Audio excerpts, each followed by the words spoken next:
how do you balance off your intuition about what products you should do and what the data, meaning like market research and things like that, right? There's a business selling research. There's all these research firms. You know how they get the research? They call people like me. That's all they do. I get calls all the time. They say, what do you think about this? What do you think about this? And then they package it up, and then they sell it. And so then they try to sell it back to you.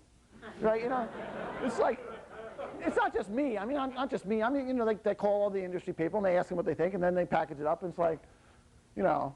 So, I don't pay much attention to that stuff. No, but it's a good question.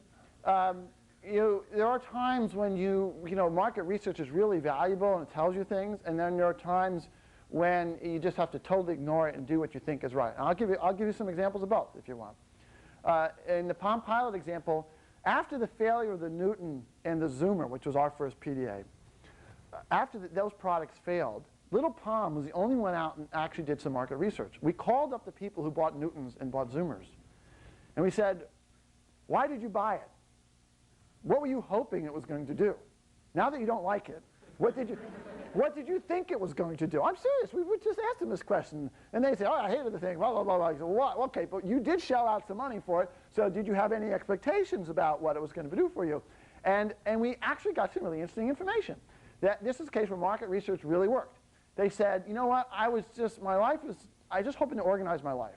I got this paper calendar, and I got my address book, and I work with my assistant, and my assistant's always printing these things out, and we're in coordinates, it's on paper, and I just can't stand it. I got little yellow stickies all over the place. I was hoping to replace my paper day calendar and have something automated, you know.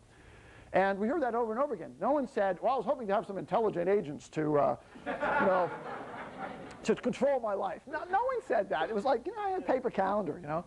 And so we listened to this. They said, that's what they wanted. So we said, our competition's not a computer right now. Our competition is paper. So we started looking at paper products. We went and bought all the paper products, and we saw how they worked and what was the quickest way to look at a calendar and so on. So there's where market research is really important. And I don't think Apple did that. I don't think anybody else did that.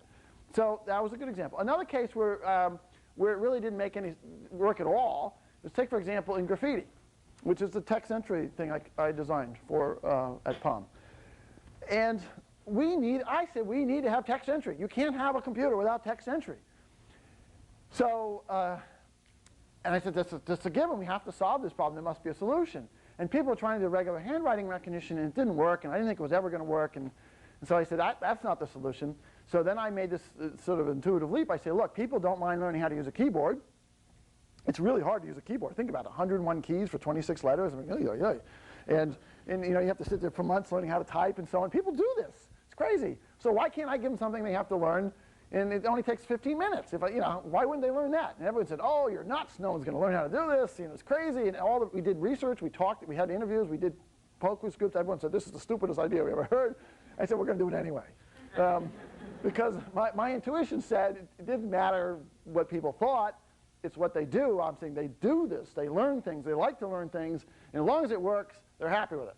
And forget that there's this sort of perceived paradigm that computers are supposed to adopt to the user, not the other way around. That's a bunch of baloney. People love tools. They love to learn how to use tools. As long as the tools are consistent and not too difficult to learn, they love it. So you got to know. I don't know the answer how to know when to pick market research and when to pick your intuition, but you got to do a bit of both. It's not one or the other.